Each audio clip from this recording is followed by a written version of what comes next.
지금까지 바울은 그리스도 안에 하나님께서 부어주신 능력과 은혜를 전거하였습니다. 첫째, 그리스도 안에는 생명의 성령의 법이 충만하여 우리를 죄와 사망의 권세에서 해방시킨다. 그러므로 인해 그리스도 안에 있는 자는 죄에 대하여는 죽은 자와 같이 되고 하나님께 대하여 사는 자가 된다. 둘째, 그리스도 안에는 하나밖에 없는 아들을 내어주신 하나님의 사랑이 충만하여 그 어떤 세력도 우리를 그리스도 안에 있는 하나님의 사랑에서 끊어낼 수 없다.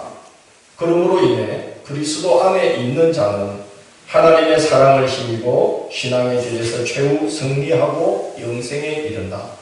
셋째, 그리스도 안에는 하나님의 언약이 있다.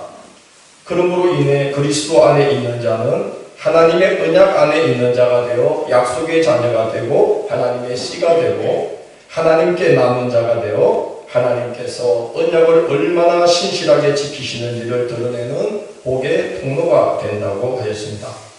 오늘 본문에서는 그리스도는 모든 믿는 자에게 의를 이루기 위하여 율법의 마침이 되신다고 증거합니다.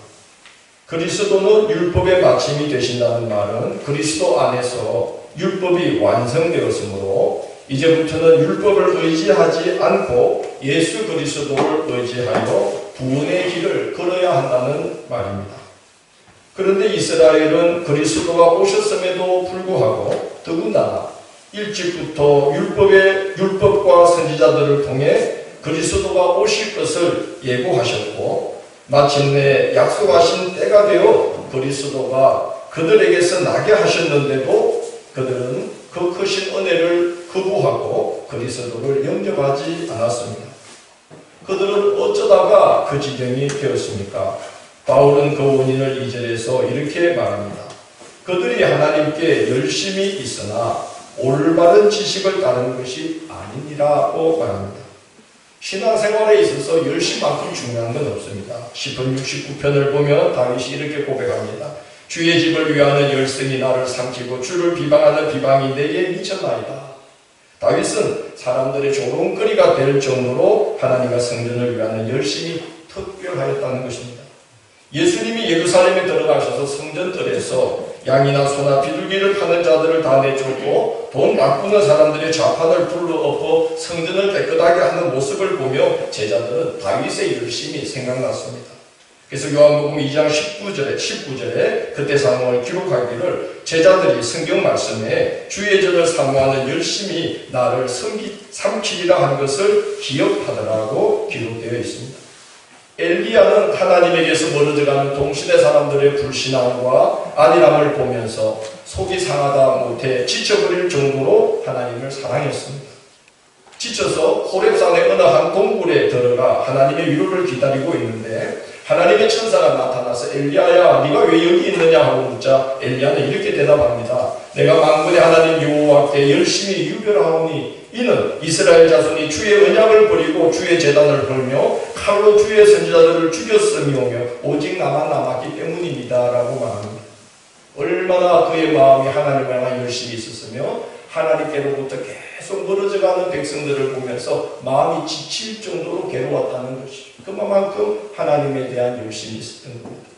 신앙생활에 있어서 가장 중요한 토대가 되는 것이 열심이라고 해도 과언이 아닙니다. 교회의 출발도 열심에서 시작되었습니다. 날마다 마음을 같이하여 성전에 모이기를 힘쓰고 사도들의 가르침을 받아 서로 교제하고 떡을 떼며 오로지 기도하기를 힘쓰니라고 기록되어 있습니다.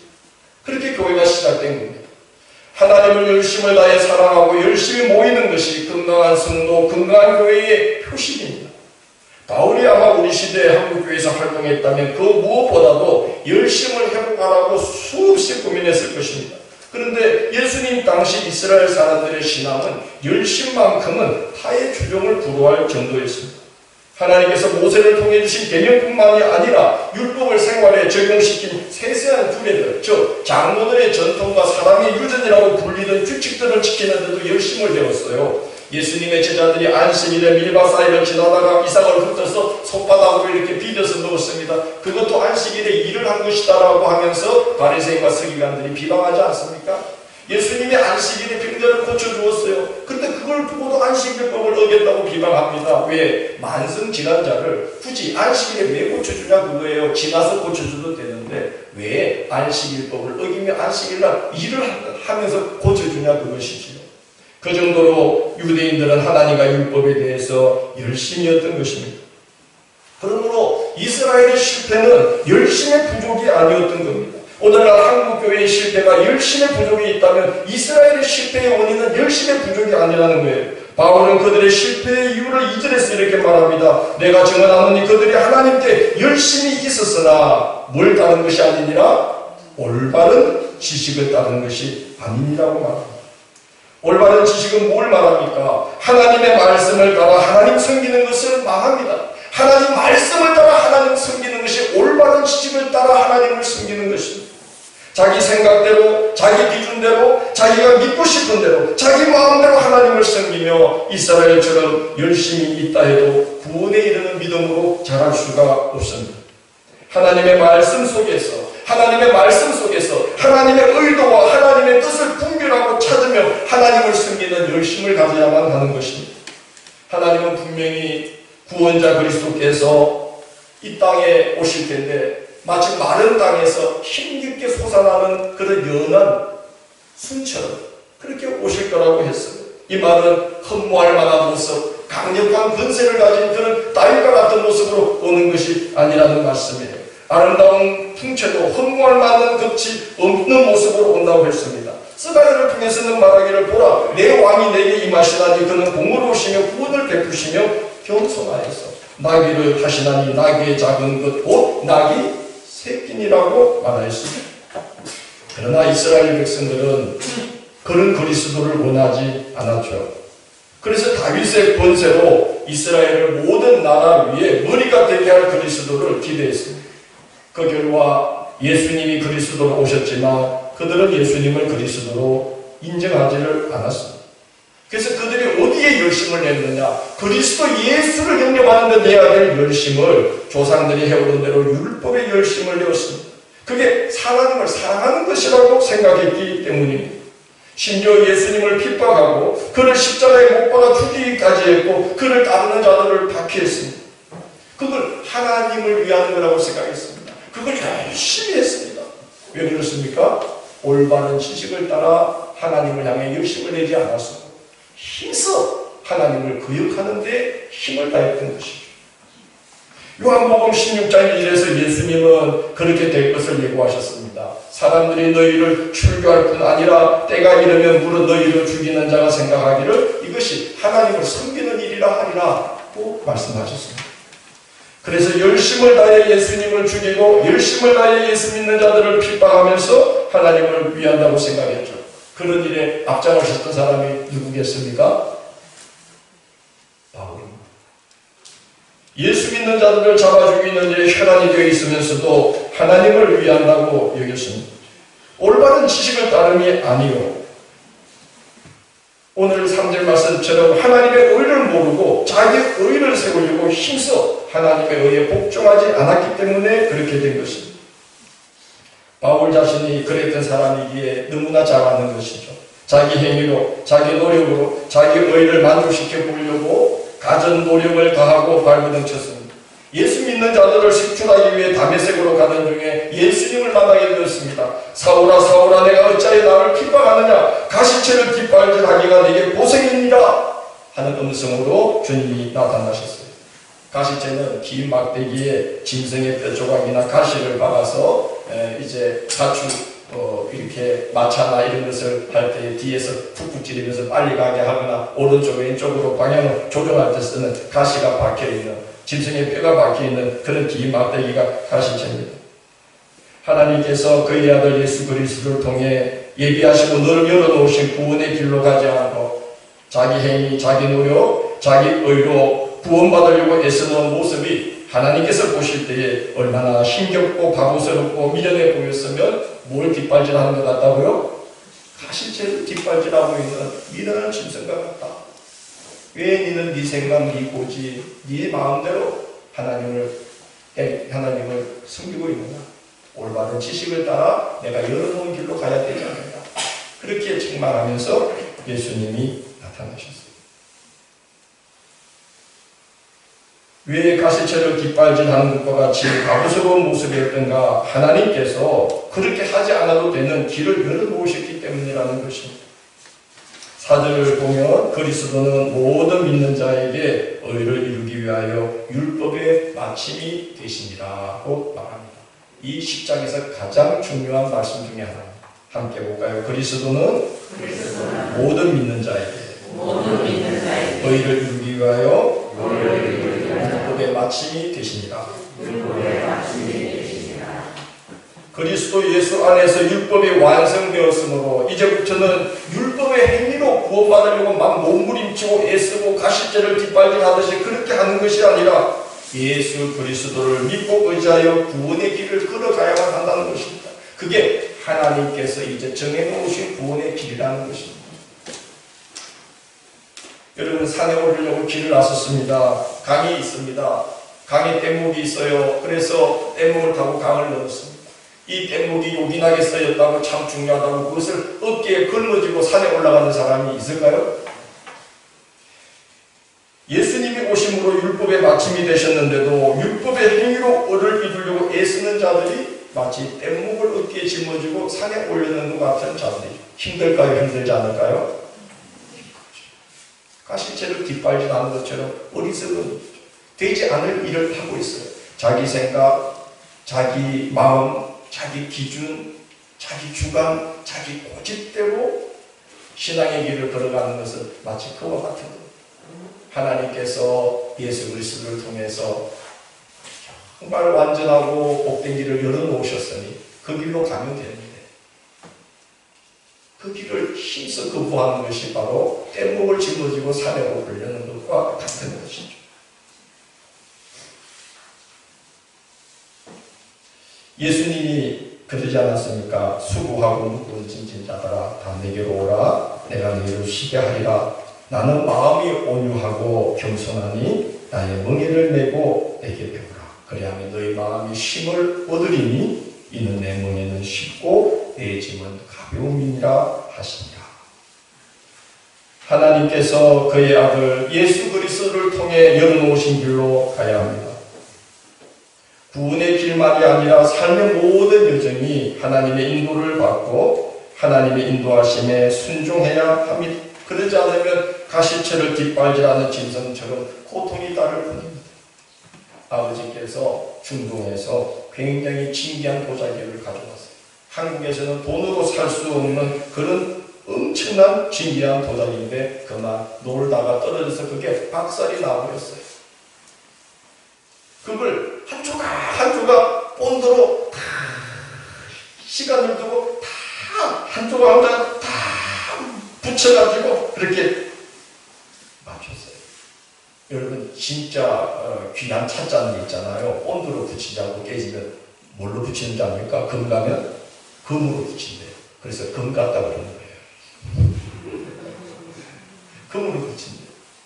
하여튼 뭐 본드로 다 붙였어요. 자, 제가 여쭤볼게요. 문제가 해결됐습니까? 아니죠. 하나님의 의를 모르고 자기 의를 세우려고 율법의 행위로 자기 기분과 자기 생각과 자기 방법대로 애쓰는 모습이 딱 돌아갔다.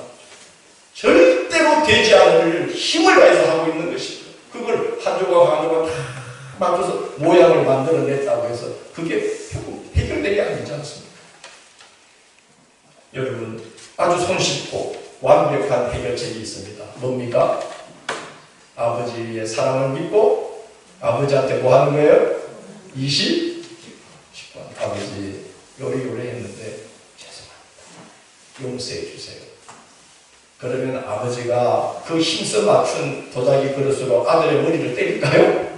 그런 아버지는 없죠. 됐어. 다음에 그러지 마. 네, 그렇습니다. 자기 노력, 자기 주관, 자기 생각을 따라 신앙의 길을 걸으려는 것을 우리는 끝내야 합니다. 그것은 깨어진 도자기를 조각조각 붙이려는 노력과 같은 것입니다. 절대로 성공할 수 없습니다. 우리는 그런 끝없는 헛된 노력을 멈추고 하나님 아버지께 우리 영혼을 의탁해야 합니다. 그게 구원의 길입니다. 제가 어릴 때는 기차가 다니는 철로에 이렇게 네모난 큰 두꺼운 철판에다가 기차 바퀴가 4개가 이렇게 달려서 그 가운데 이렇게 시소 같은 게 있어가지고 그 어른들이 2명이서 양쪽에서 하나씩 잡고 막 이렇게 눌러요. 이쪽에서 누르면 또 저쪽에서 놓고 막 이렇게 갔다 하면서 그 쇳덩어리가 이런 쇳덩어리가 철로 위를 막 가는 거예요. 혹시 보신 적 있습니까? 한 명은 철길이 없어서 못 보셨겠어요. 마선은 저 부산에서 목포 가는 기차길이 있어서 자주 봤어요. 이렇게 하면은 이렇게 그 뭐 하나 지금 생각해 보니까 이제 철로 보수 작업하려고 그 지점까지 씻어질을 하면서 수동으로 이제 가는 거죠. 근데 여러분 그게 뭐 고치고 땜빵하고 그런 데는 요긴하게 사용할 수 있겠지만 그 길로 먼 길을 갈 수는 없습니다. 먼 길은 고사하고 조그마한 고깃길도 올라가지 못해요. 그러나 열차가 칸이 막 10칸, 20칸 되는 그런 열차라도 그 앞에 기관차 하나 붙이면 그죠? 진주에서 시작해가지고 서울 거쳐서 평양 찍고 원산, 함흥, 나진 찍고 블라디보스토크로 올라가가지고 거기서 북쪽으로 쭉 가서 하바르보스크에 가서 거기서 서쪽으로 쫙 가다가 이르츠쿠츠에서 몽골 잠깐 들렸다가 다시 쫙 가서 모스크바 찍고 북유럽, 남유럽, 뭐 서유럽, 동유럽 다 갈 수가 있죠. 우리 재은이나 우리 저 효원이나 우리 저 근유리까지 그 세대들은 좀 앞으로 그렇게 선교여행을 다닐 수 있으면 좋겠습니다. 우리 뭐 기도라도 합시다. 통일되면 되지 않겠어요? 그때는 아마 철길이 불편하게 저 뭐 김천 뭐 이렇게 합천 이래가지고 진주로 오지 않고 아마 진주에서 쭉 위로 여기 산청, 함양, 잠수, 무주, 금산, 대전 이래가지고 아마 하바르보스크까지 올라가지 않겠는가 생각합니다. 세상에 이렇게 멋진 비전을 말해주고 소리고 계시네.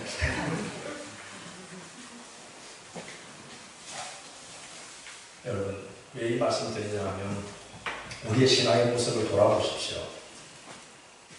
조그만 고갯길이 나와도 나자빠질 그런 인간의 힘으로 누르면서 가는 그런 내 신앙의 모습이 아닌지, 아니면 우리의 구주 되시는 예수 그리스도, 우리의 대장 되시는 예수 그리스도 앞장 세우고 그 뒤를 따라 어디든지 어떤 고갯길도 올라가는 그런 신앙의 모습으로 내가 이 신앙의 길을 가고 있는지 한번 생각해 보기를 바랍니다. 바울은 하나님께서 예수 그리스도를 통해 주신 길을 믿음으로 걷는 게 얼마나 좋은지를 5절에서 이렇게 설명합니다. 믿음으로 말미암은 의인은 이같이 말하되 내 마음에 누가 하늘에 올라가겠느냐 하지 말라 하니 올라가겠느냐 하면 그리스도를 모셔내리려는 것이요. 이 말씀 뭐겠습니까? 믿음으로 말미암는 신앙의 길은 굳이 하늘 꼭대기로 올라가는 노력을 기울이지 않아도 된다는 말이에요. 왜 그렇습니까? 예수께서 하늘에서 땅으로 이미 몸을 입고 내려오셨기 때문이에요. 그러므로 하늘로 올라가는 노력 수고를 하지 말고 이미 몸을 입고 먼저 무대 위로 와주신 예수 그리스도를 믿는 게 낫다는 거예요. 얼마나 좋은 복을 하나님이 주셨나요? 7절 말씀도 그렇습니다. 믿음으로 말미암은 너희를 말하기를 혹은 누가 무지경으로 내려가겠느냐 하지 말라 하니 내려가겠느냐 하면 그리스도를 죽은 자 가운데서 모셔 올리는 것이라고 말합니다. 믿음으로 말미암는 신앙의 길은 굳이 무지경, 즉 음부까지 내려가는 수고를 하지 않아도 된다는 거예요. 왜? 예수 그리스도께서 땅에 묻힘받으셨다가 사흘 만에 다시 나타나셔서 우리에게 모습을 나타냈기 때문에 음부 가운데서 권세를 이기고 부활하신 예수님을 믿으면 된다.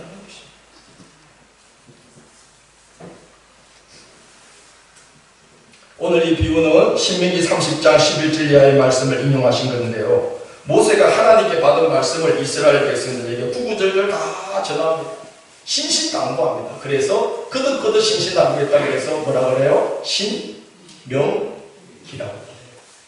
하나님께서 주신 말씀을 끄덕끄덕 신신당부 네 편에 걸친 설교를 반복해서 다 말씀하고 나서 결론으로 그가 말하기를 보라 내가 오늘 생명과 복과 사망과 화를 내 앞에 두었나니 너희가 내가 전한 이 하나님의 말씀을 듣고 순종하면 생명과 복을 누릴 것이요 듣고 불순종하면 화와 사망이 너희에게 임하리라고 했습니다. 여러분, 생명과 복을 얻는 길이 하늘 꼭대기에 있다 해도 그 수고를 마다하지 않고 올라가지 않겠습니까? 생명과 복을 얻는 길이 저 바다 건너까지 가서 거기에 가야 한다 해도 바다 건너까지 가지 않겠다는 거예요. 모세의 이야기는. 그러나 하나님의 말씀이 얼마나 너희에게 가까이 있느냐, 너희 귀에 있고 너희의 입에 있으니 너희가 보고 들은 이 말씀을 듣고 지켜 순종하기만 하면 생명과 복이 너희에게 있다. 그렇게 말씀을 했어요. 바울은 그 말씀을 오늘 인용해서 믿음으로 말미암은 의의 길로 걸어가다고 말하는 겁니다. 그리스도가 하늘로부터 몸을 입고 오셨으니 굳이 자기 행위와 자기 노력으로 자기 의가 하늘 꼭대기에 닿도록 애쓸 필요가 없으며 그리스도가 땅에 묻힌바 되었다가 음부의 권세를 이기고 부활하셨으니 굳이 구원의 길을 찾겠다고 땅의 밑바닥인 무지개까지 내려가는 위험을 무릅쓸 이유가 없다는 것입니다. 하늘로부터 와주신 예수님 믿으면 된다는 거죠. 땅의 음부 권세를 이기고 무덤에서 우리에게 모습을 나타내신 예수님 믿으면 된다는 거예요. 바울은 그 길을 매우 친절하게 안내합니다. 9절을 보십시다. 다시 한번 동동해 볼까요? 시작. 우리가 만일 이름으로 예수를 주로 시인하며 또 하나님께서 그를 죽은 자 가운데에서 살리신 것을 내 마음에 믿으면 믿기를 바랍니다. 10절에서 바울은 얼마나 중요하면 이 말이 얼마나 중요하면 순서를 바꾸어서 또 반복해요. 한번 보십시다. 시작. 사람이 마음으로 믿어 의에 이르고 입으로 시인하여 구원에 이르리라. 예수님이 내 죄를 씻기 위해 십자가에 달려 내 죄를 대신하여 죽으심으로 구원의 주가 되시고 예수님이 나에게 새 생명을 주시기 위해서 죽은 자 가운데서 다시 살아나셨다. 예수 그리스도를 통해 나타난 하나님의 사랑과 은혜를 마음으로 믿고 입으로 신하면 구원을 받는다. 이것이 복음의 핵심이죠. 이 사실을 믿되 바울은 무엇으로 믿어라? 마음으로 믿어라. 여러분, 마음으로 믿는다는 게 뭡니까? 아, 나 예수 믿어. 이렇게 인정하는 정도 아니라는 거죠. 마음으로 믿는다는 것은 그 믿음에 삶을 맡기는 것을 말합니다. 마음으로 믿는다는 것은 뭐라고 했다고요? 그 믿음에 뭘 맡기는 것? 삶을 맡기는 게 마음을 다해 믿는 겁니다. 여러분 지금 의자에 앉아 계십니다. 앉기 전에 여러분 이 의자가 과연 나를 버텨낼까 고민하면서 다리가 어디 부러진 데 없나 흔들어 보시고 아이고 내 혼자 앉는 것도 아니고 3명, 4명, 4명 앉는데 괜찮을까? 문 열고 들어오면서 걱정하면서 여기 의자에 앉으신 분 계신가요? 그냥 오셔가지고 털썩 주저앉으셨죠. 왜 그러셔요? 믿잖아요. 이 의자 내가 앉아도 괜찮아. 그래서 턱 맡겨요. 털썩 주저앉아서 몸을 맡기니까 어떠셔요? 편안하죠? 여러분은 앉아있고 저는 서 있어요. 이거 얼마나 편안합니까? 믿고 맡기면 편안합니다. 그게 마음으로 믿는 겁니다. 여러분, 제가 한양체육교회 20여 년 섬겼어요. 여러분이 제 목회 지도를 잘 따라오고 계십니다. 왜 그래요? 20년 겪어보니까 제 양반이 배를 산으로 끌고 갈 사람은 아니다. 믿음이 오시는 거 아닌가요? 감사합니다. 믿으니까 교회를 맡기는 거예요. 아유, 목사님이 하신다는데 할렐루야. 믿고 맡기는 거죠. 그러니까 편해요, 편하지 않아요? 편하잖아요. 교회를 왕래하는 마음이 얼마나 편안합니까? 무엇 때문에? 믿고 맡기기. 그게 마음으로 믿습니다. 하나님께서 예수 그리스도를 통해 언약하신 모든 걸 믿을 뿐만 아니라 거기에 그 언약의 삶을 내어 맡기면, 마음으로 그 언약을 믿으면, 예수 그리스도를 통해서 하나님이 언약하신 게 얼마나 많습니까? 그 구구절절 말씀을 마음으로 믿으면, 믿고 맡기면 그 영혼이 어떠할까요? 마치 의자의 몸을 탁 맡기고 있는 것처럼 그 영혼이 얼마나 평화로울까요? 저는 어릴 때, 고등학교 때 학교를 가려고 집을 나오면 집이 사택이에 꼭 우리 교회 같아요. 사택은 이상하게 항상 저희 교회 귀퉁이에 붙어 있더라고요. 복처럼. 이게 나오면 화단이 이렇게 있어요. 어머니는 달리아를 많이 키우셨는데 그때는 달리아가 지금처럼 이렇게 짧지가 않고 굉장히 대공이 길었어요. 그래서 뭐 노란 달리아, 빨간 달리아, 뭐 필벳 달리아를 앞에다 쭉 심어놓고 꽃을 많이 키우셨어요. 그래 학교를 가려고 하면 그 꽃밭에서 힘을 내시는데 찬송을 부르시는 겁니다. 평화 평화로다 하늘 위에서 내려오네 내 마음속에 참된 평화 있네 주 예수가 주신 평화 나 어느 곳에 있든지 늘 마음이 평하다 주 예수 주신 평화 늘 충만하도다 주와 같이 길 가는 것 즐거운 일 아닌가 우리 주님 걸어가신 발자취를 밟겠네 주 예수와 함께 날마다 우리는 그렇게 꽃밭에서 여러분 사모의 길이 어떤지는 사모만 압니다. 정말 찬송할 수 있는 상황이 아니에요. 더군다나 그 교회 이름을 말할 수가 없어. 이게 유튜브도 되니까. 그 교회는 아버님이 마산 시내에서 교회에 문제가 생겨서 뛰쳐나온 장로님, 권사님, 집사님들을 다른 교회는 안 받아줘요. 오면 쏙쏙이니까 그분들을 다 받아주신 거야. 세상의 양반 어머니 고생시키려고.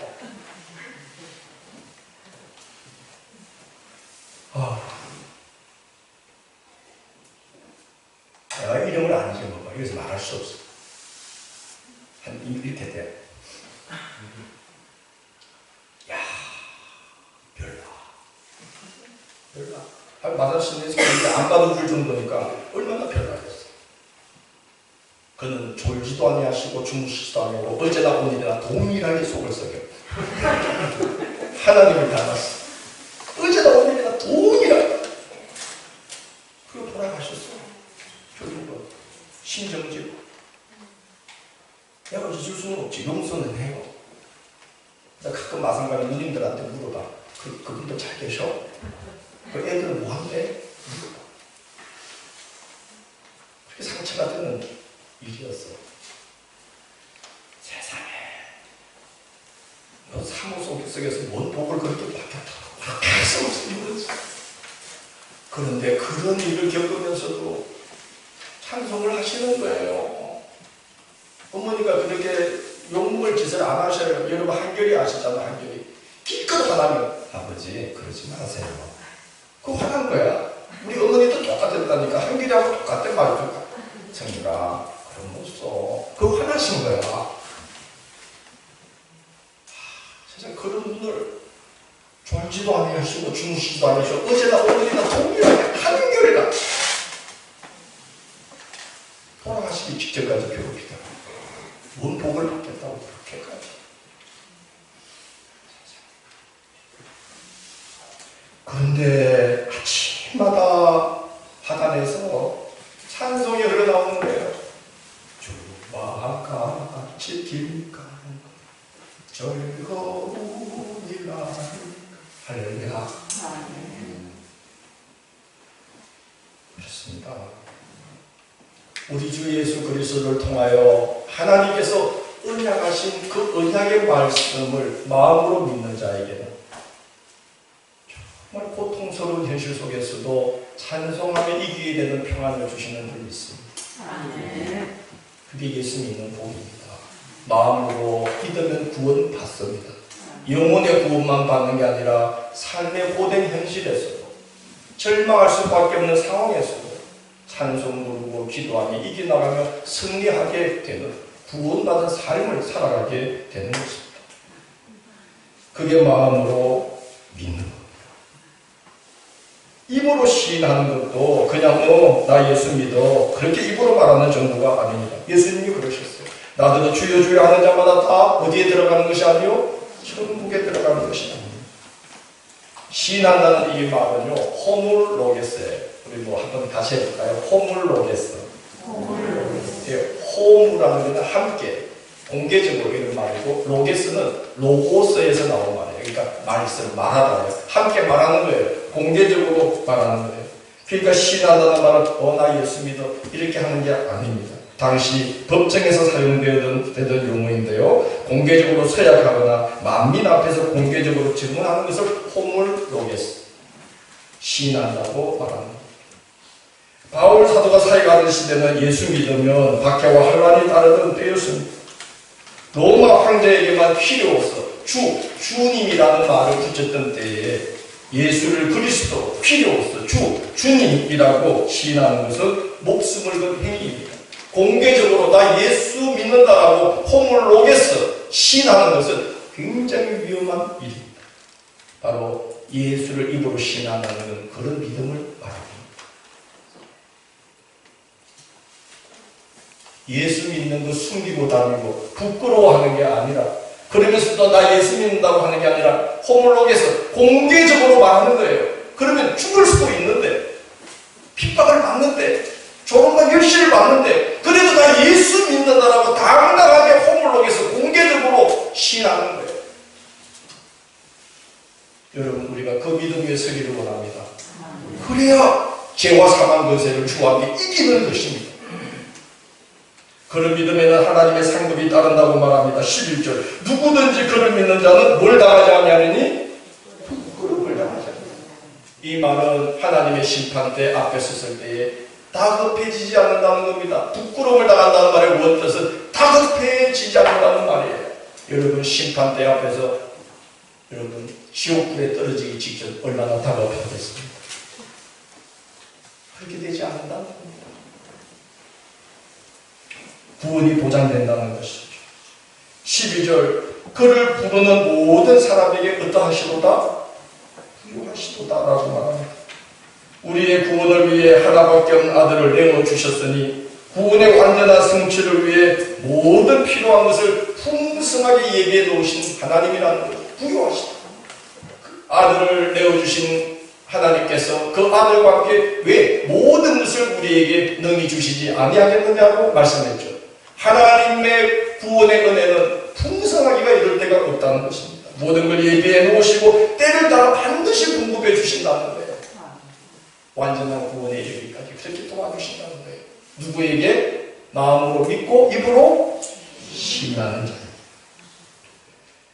그래서 믿는 자는 13절에서 바울은 담대히 선언하죠. 누구든지 뭘 하는 자는 주의 이름을 부르는 자는 구원을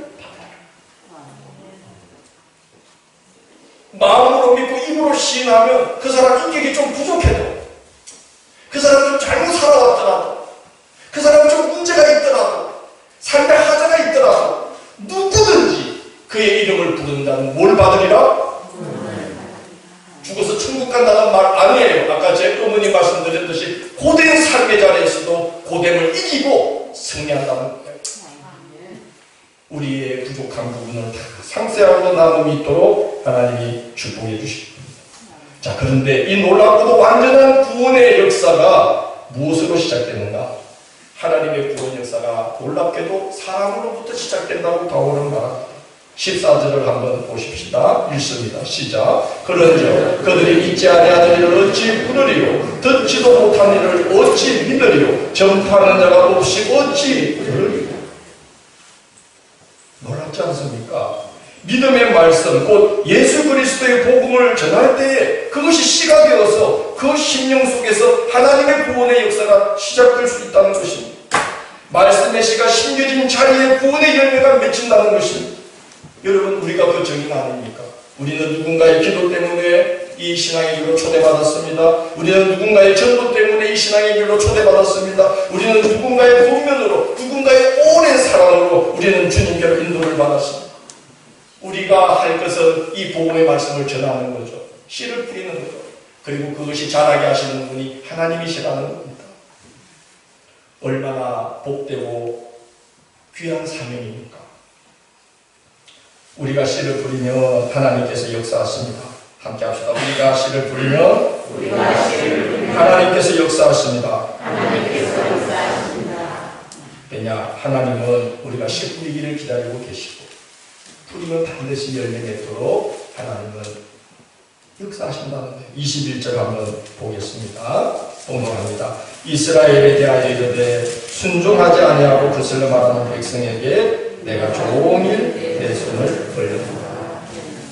이 이스라엘은 버림받아 당한 자들 아니에요. 일찍부터 말씀을 해주셨고 그리스도가 그 땅에서 나게 하셨고 얼마나 많은 하나님의 은혜를 그들이 힘입고도 힘써서 하나님을 거역했다는 거예요. 힘써서. 세상에 힘쓸 일이 따로 있어서 이렇게 저주받을 일에 힘을 써요. 복된 일에 힘쓰기를 바랍니다. 하나님이 열어놓으신 길 가기를 바랍니다. 자기 생각, 자기 고집, 자기 감정, 자기 기분 다 버리고 주님 따라가기를 바랍니다. 그게 힘써야 돼요. 그게 복받는 길이에요. 거역하지 마십시오. 그런 이스라엘임에도 불구하고 우리 하나님이 얼마나 사랑이 많으신가. 그들을 향해서 여전히 손을 벌리고 계시되 어떻게? 잠깐 손을 벌리고 계시다.